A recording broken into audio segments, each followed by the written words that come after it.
La situation préoccupante qui a conduit à la fermeture de l'école ne date pas d'hier. Depuis 2 ans, 2 enfants de 6 et 7 ans qui présentent des troubles importants du comportement mènent la vie dure aux institutrices et à leurs camarades.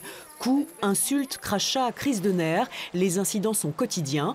Jeudi dernier, une goutte d'eau est venue faire déborder le vase.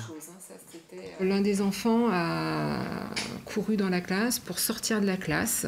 Donc il faut savoir qu'il a été très énervé toute la journée. Donc sa maîtresse a voulu le rattraper. L'enfant a trébuché. Elle, pour l'éviter, a trébuché aussi. Et malheureusement, elle s'est pris un porte-manteau dans le front. Après cet incident de trop, le maire de la commune a décidé de fermer l'école durant une journée.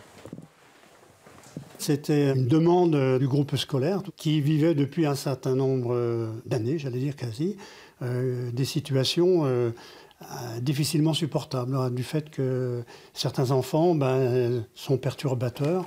C'est une fermeture, disons pour moi, plutôt symbolique. C'était juste pour faire réagir les institutions qui nous suivent au niveau scolaire.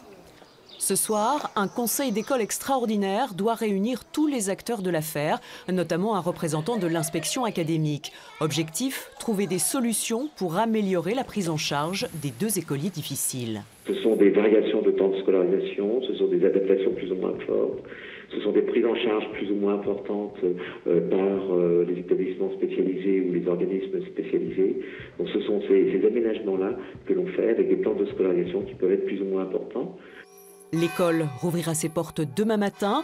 Des mesures concrètes sont attendues avant la fin de l'année scolaire afin que Saint-Victor-sur-Rhin retrouve sa sérénité.